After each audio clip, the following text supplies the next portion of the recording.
Bom dia, boa tarde, boa noite. Hoje estamos recebendo aqui no Pode Expressar o nosso presbítero, amigo, e também ele tem um canal Apenas a Verdade, o nosso irmão Pedrosa.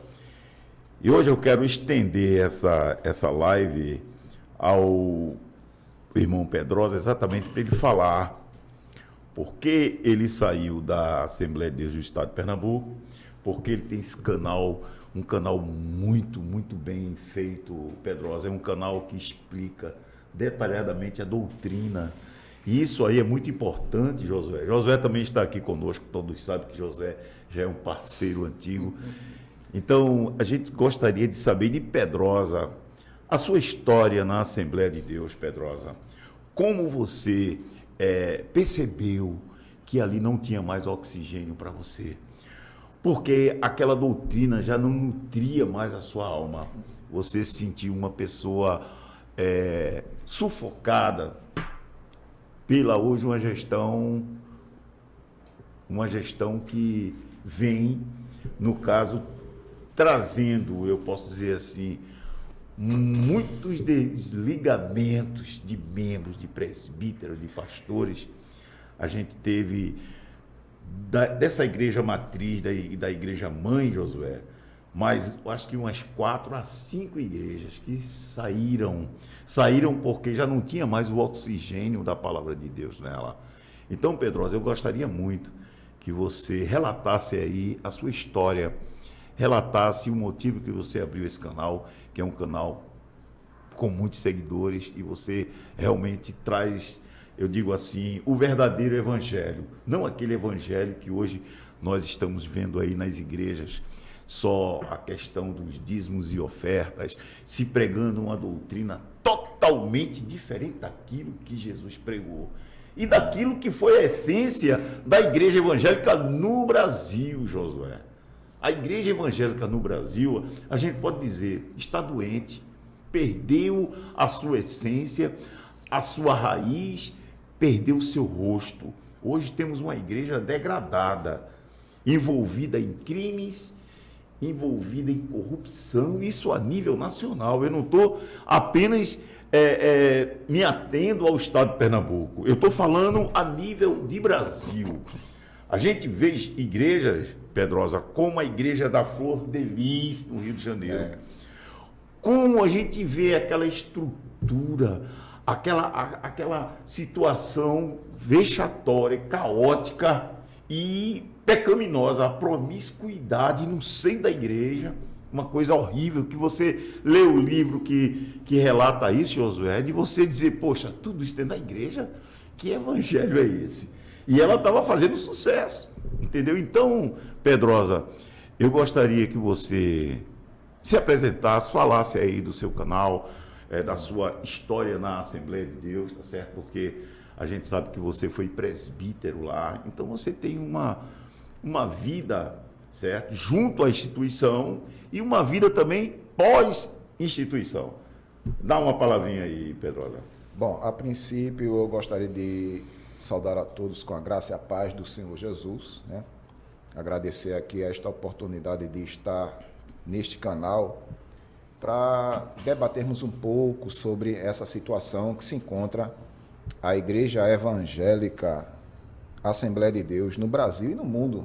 Não é isso, Josué? Eu vinha conversando com o Josué sobre esses pormenores da Assembleia de Deus. Bom, eu me chamo Keuli Pedrosa, mais conhecido como Pedrosa, sou administrador ali do canal Apenas a Verdade, só digitar aí no YouTube Apenas a Verdade, vai cair lá. Um canal de apologética em defesa do Evangelho contra heresias, hereges, inovações e modismos que muito têm contribuído para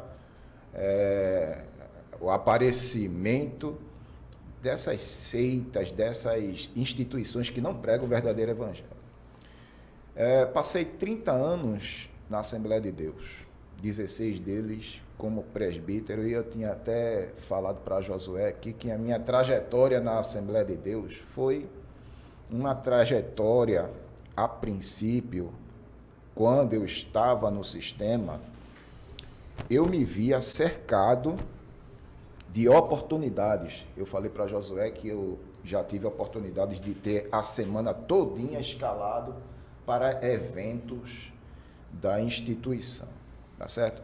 Era eventos aqui, eventos ali, campanha, adolescente, ciclo de oração, escola bíblica dominical, e eram eventos que a gente administrava. Mas com o passar do tempo, eu me vi sufocado em estar preso a esse sistema que dita as regras. O problema todo é que se você, não é Jesus, a gente até falou isso, se você questionar o sistema, e é isso que acontece, se você questionar o sistema vai se voltar contra você. Como se voltou com muitas outras pessoas que eu conheço, que hoje, infelizmente, eles estão na instituição, mas estão lá, jogados às traças, esquecidos. E é justamente isso que acontece. Porque eu me voltei contra o sistema, eu me vi sufocado contra o sistema, porque no dia que eu comecei a questionar o sistema, está entendendo? Depois eu posso até entrar em detalhes sobre esses questionamentos. O que é que aconteceu comigo e com tantos outros? A gente foi colocado na prateleira, como diz, é um ditado no banco, né? Teve um que diz assim, olha, tu vai ser colocado na geladeira também até a volta de Jesus Cristo. Foi, ele disse mesmo assim para mim. Tu vai ser colocado na geladeira até a volta de Jesus Cristo. Pronto, e é isso que aconteceu. Então, a gente na Assembleia de Deus, nós temos uma história, tá certo? Eu fui criado na Assembleia de Deus, minha família também da Assembleia de Deus, e o problema todo que eu vejo dentro da Assembleia de Deus é esse sistema, viu? Esse sistema que é opressor, o sistema da Assembleia de Deus não permite que o obreiro questione, não é isso, doutor? Verdade. Não permite com que o obreiro questione. Então, eu comecei a questionar o sistema, me fui colocado na geladeira eterna, esquecido, tá entendendo? E... só uma observaçãozinha, quando você diz, Pedrosa, questionar o sistema, é bom que fique claro que é uma pequena sugestão para melhoria, ou você recebe uma determinação e você verifica uma implementação de uma maneira melhor e mais rentável de fazer. Então, quando você faz isso, justamente, você fez a primeira vez, você já é mal visto. Mal visto. Fez a segunda, aí não tem chance. É bom que esclareça isso, porque quando você diz questionar, possa ser que as pessoas que estejam do outro lado pensem que é você querer mudar radicalmente, não obedecer. Não se trata disso.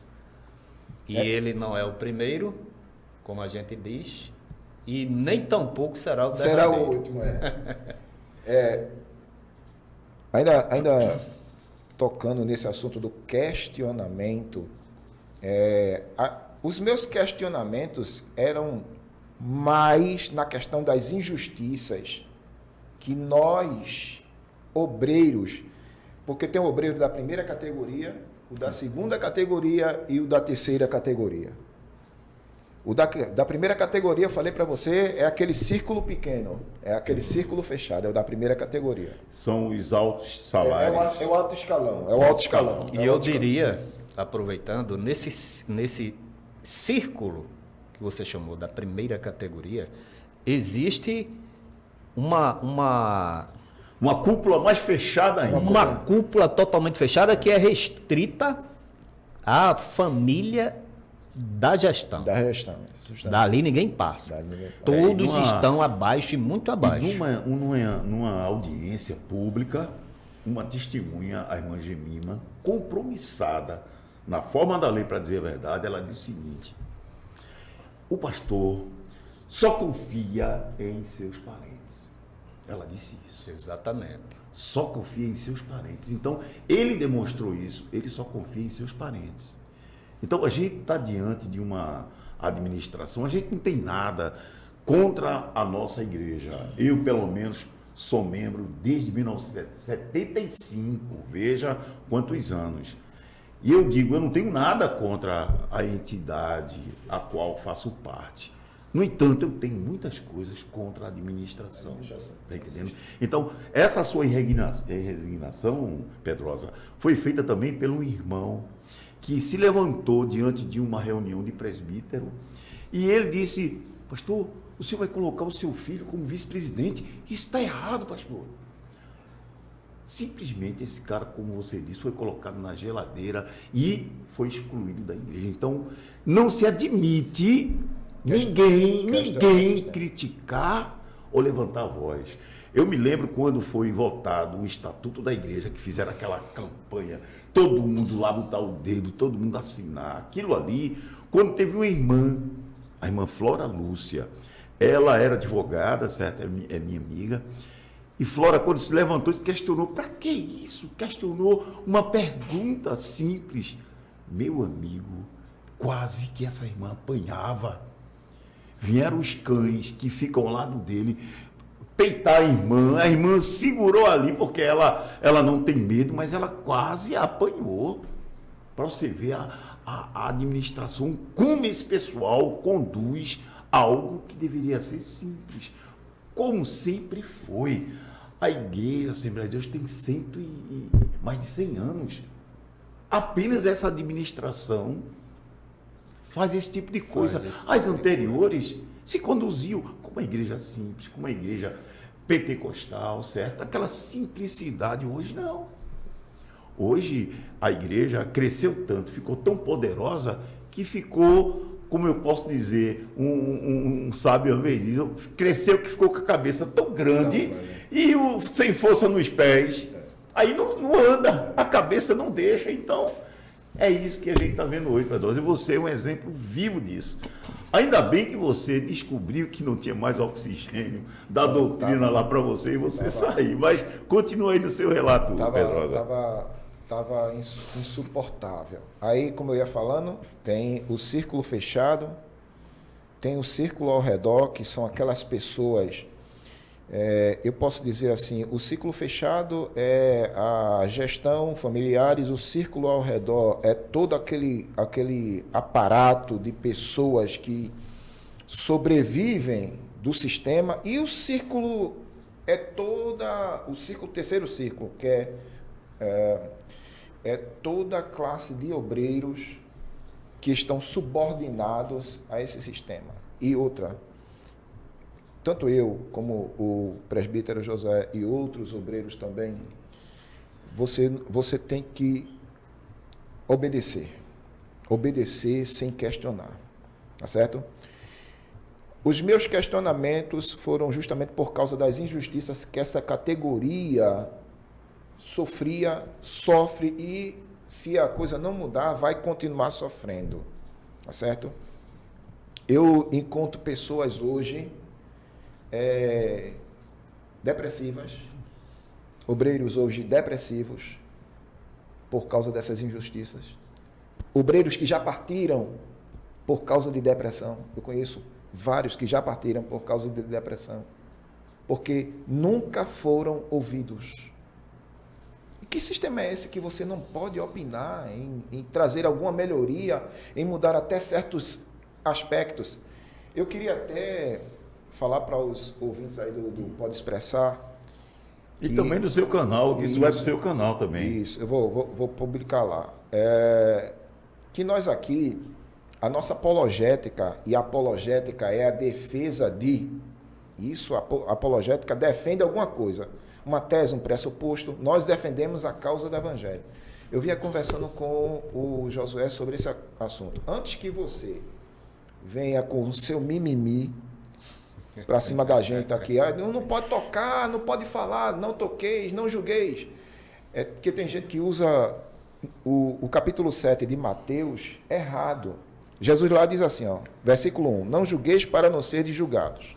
Versículo 2, porque com a mesma medida que você julga, você será julgado também. Versículo 3, porque você repara o argueiro no olho do seu próximo e não vê a trave no seu. Eu estou só simplificando para você entender.